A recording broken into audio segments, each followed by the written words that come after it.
StraightallDay.com. Tuned into the show where you learn the discipline to show up day after day, to do the work, the confidence to put yourself out there boldly and authentically, and the mental toughness to continue showing up, doing the work, putting yourself out there, even when the success you've expected to achieve has yet to be achieved. And on top of all this, you get a huge dose of personal initiative. What is that?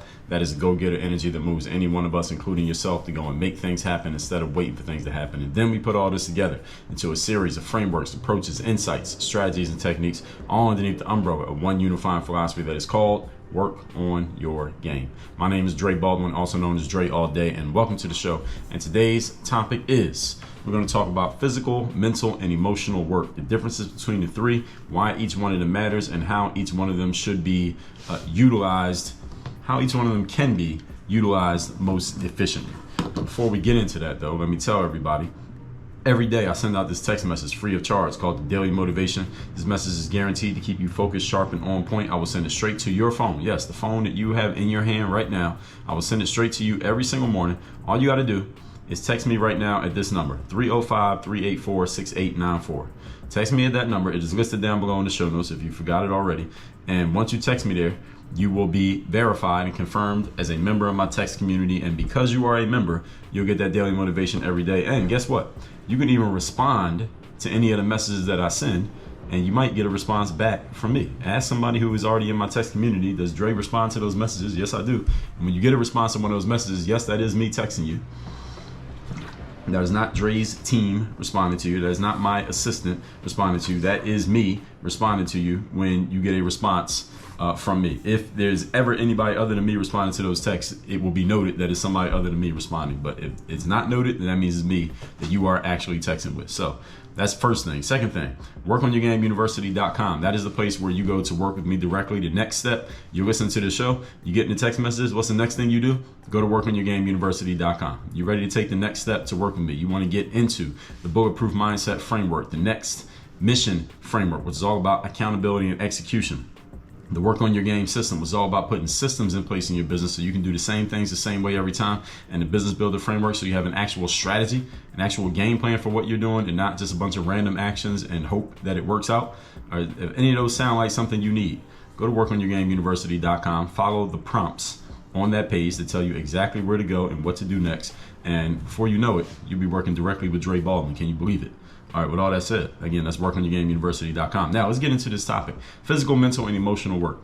These are the different types of work that we can do, and for the most part, we do every single day on a daily basis. Even if you don't think about it like this, we're always doing these. We need a combination of all three. You need to do some physical work, some mental work, and some emotional work.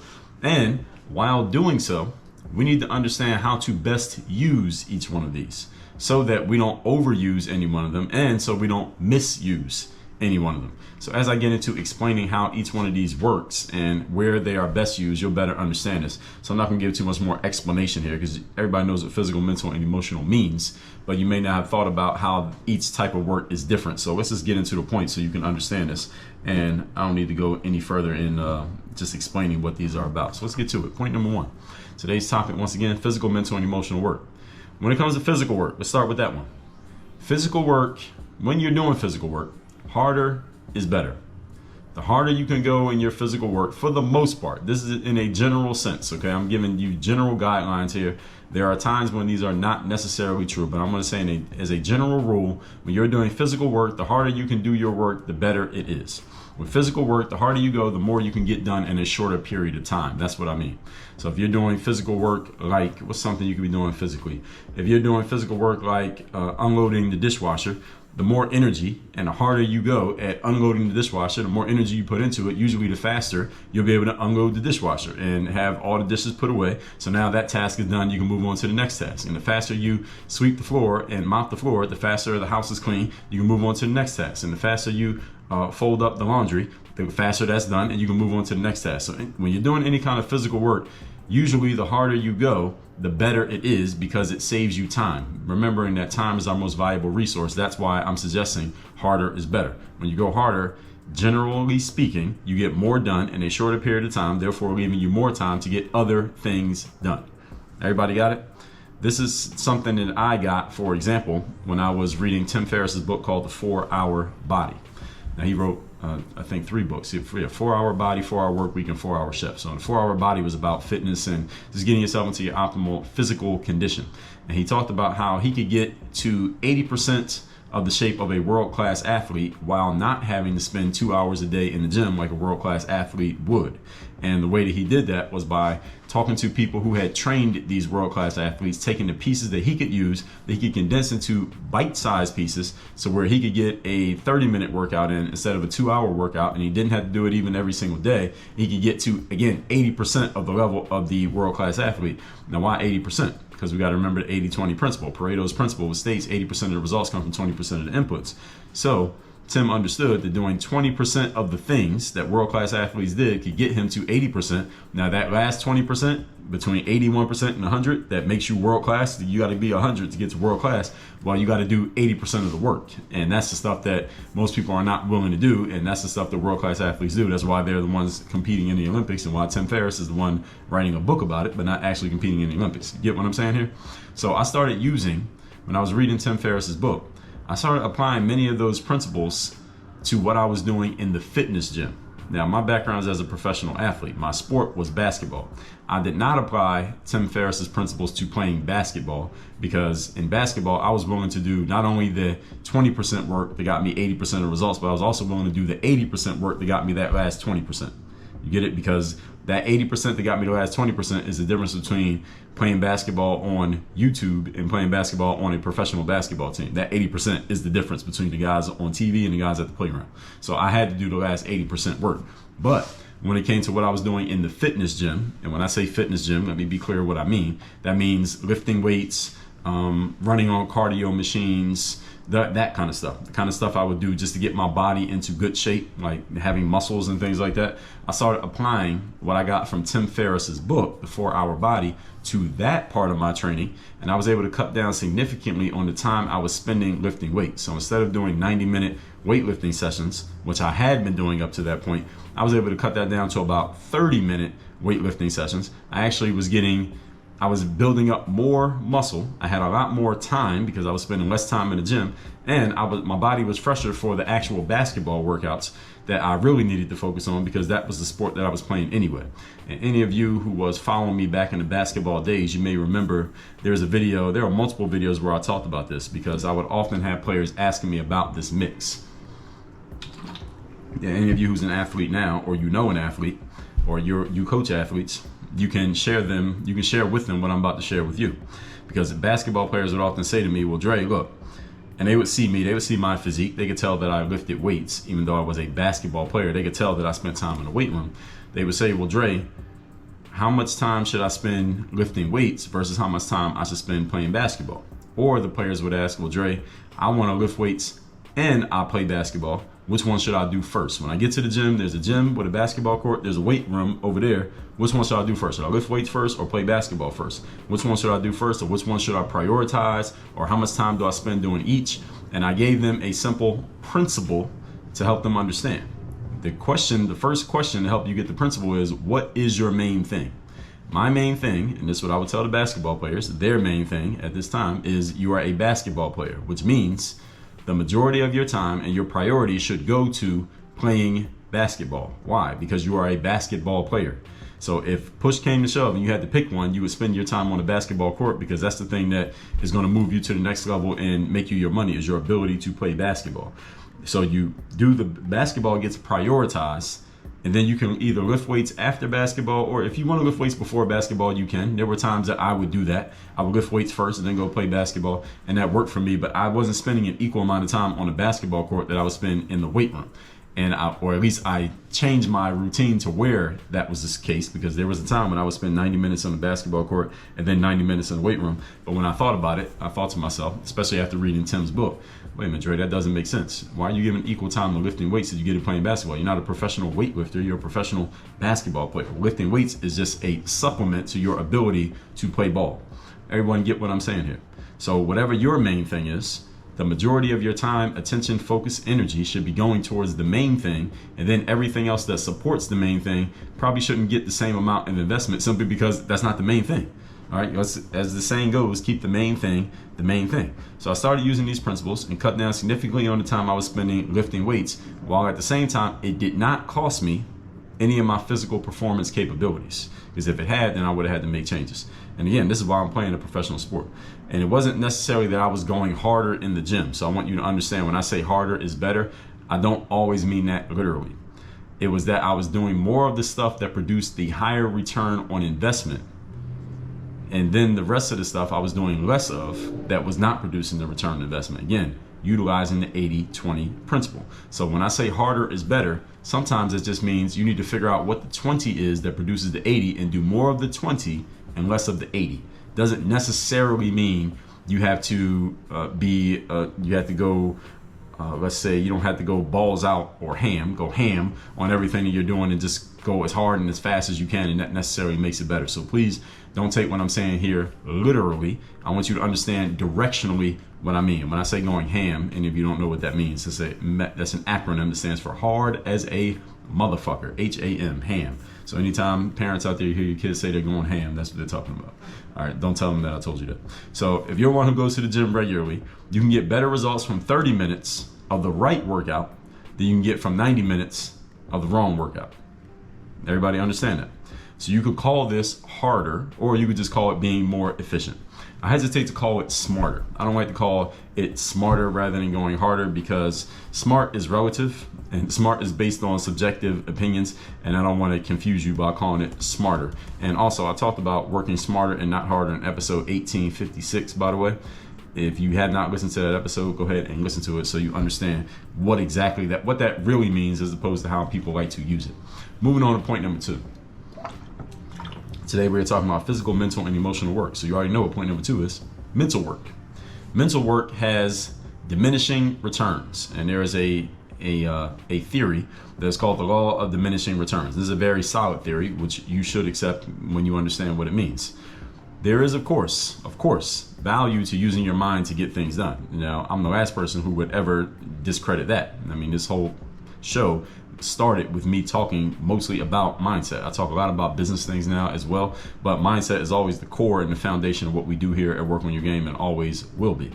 After all, again, the show is based on the foundation of mindset as a starting point of all success and also a starting point of all failure.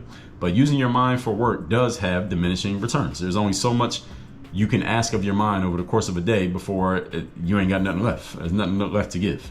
So look at your own day, for example.